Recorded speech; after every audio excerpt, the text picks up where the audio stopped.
옛날에 산 중턱에 아주 작은 나무가 하나 있었습니다. 다른 나무들은 키가 크고 잎이 무성했지만 이 나무는 해를 잘 못 받아서 왜소했고 가지도 듬성듬성했어요. 바람이 불면 잎이 부딪히는 소리조차 작아서 숲속 동물들도 이 나무를 잘 눈여겨보지 않았습니다. 나무는 마음속으로 늘 생각했습니다. 나는 왜 이렇게 작을까? 나한테는 아무 의미가 없는 걸까? 그러던 어느 날 커다란 폭풍이 불었습니다. 높고 크던 나무들이 줄줄이 뿌리째 뽑히고 가지가 부러졌어요. 하지만 작은 나무는 뿌리가 얕아 바람에 흔들리면서도 부러지지 않고 살아남았습니다.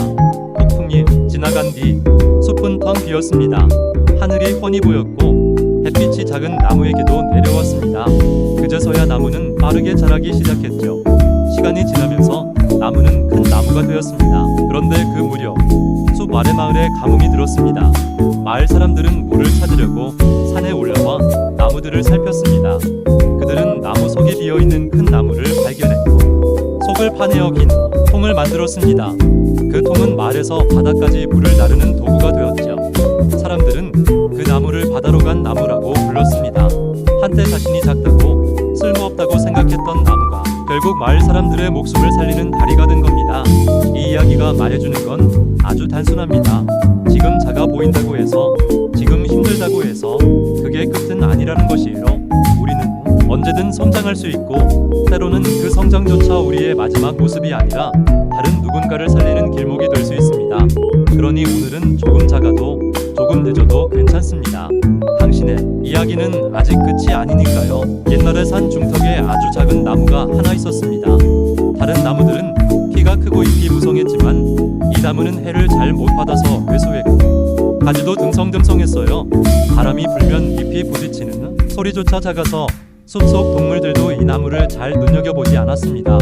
나무는 마음속으로 늘 생각했습니다. 나는 왜 이렇게 작을까? 나한테는 아무 의미가 없는 걸까? 그러던 어느 날 커다란 폭풍이 불었습니다. 높고 크던 나무들이 줄줄이 뿌리째 뽑히고 가지가 부러졌어요. 하지만 작은 나무는 뿌리가 얕아 바람에 흔들리면서도 부러지지 않고 살아남았습니다. 폭풍이 지나간 뒤 숲은 텅 비었습니다. 하늘이 훤히 보였고 햇빛이 작은 나무에게도 내려왔습니다. 그제서야 나무는 빠르게 자라기 시작했죠. 시간이 지나면서 나무는 큰 나무가 되었습니다. 그런데 그 무렵 숲 아래 마을에 가뭄이 들었습니다. 마을 사람들은 물을 찾으려고 산에 올라와 나무들을 살폈습니다. 그들은 나무 속에 비어있는 큰 나무를 발견했고 속을 파내어 긴 통을 만들었습니다. 그 통은 마을에서 바다까지 물을 나르는 도구가 되었죠. 사람들은 그 나무를 바다로 간 나무라고 불렀습니다. 한때 자신이 작다고 쓸모없다고 생각했던 나무가 결국 마을 사람들의 목숨을 살리는 다리가 된 겁니다. 이 이야기가 말해주는 건 아주 단순합니다. 지금 작아 보인다고 해서, 지금 힘들다고 해서 그게 끝은 아니라는 것이에요. 우리는 언제든 성장할 수 있고 때로는 그 성장조차 우리의 마지막 모습이 아니라 다른 누군가를 살리는 길목이 될 수 있습니다. 그러니 오늘은 조금 작아도 조금 늦어도 괜찮습니다.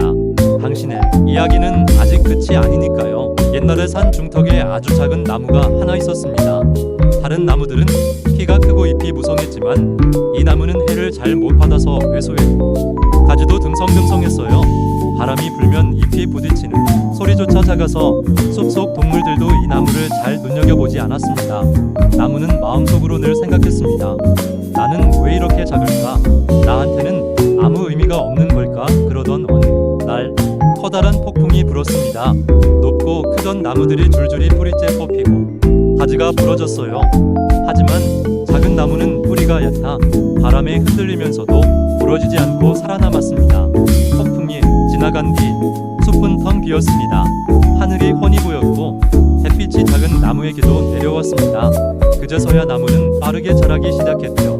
시간이 지나면서 나무는 큰 나무가 되었습니다. 그런데 그 무렵 숲 아래 마을에 가뭄이 들었습니다. 마을 사람들은 물을 찾으려고 산에 올라와 나무들을 살폈습니다. 그들은 나무 속에 비어있는 큰 나무를 발견했고 속을 파내어 긴 통을 만들었습니다. 그 통은 마을에서 바다까지 물을 나르는 도구가 되었죠. 사람들은 그 나무를 바다로 간 나무라고 불렀습니다. 한때 자신이 작다고 쓸모없다고 생각했던 나무가 결국 마을 사람들의 목숨을 살리는 다리가 된 겁니다.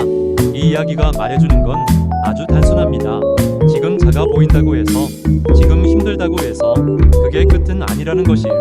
우리는 언제든 성장할 수 있고, 때로는 그 성장조차 우리의 마지막 모습이 아니라 다른 누군가를 살리는 길목이 될 수 있습니다.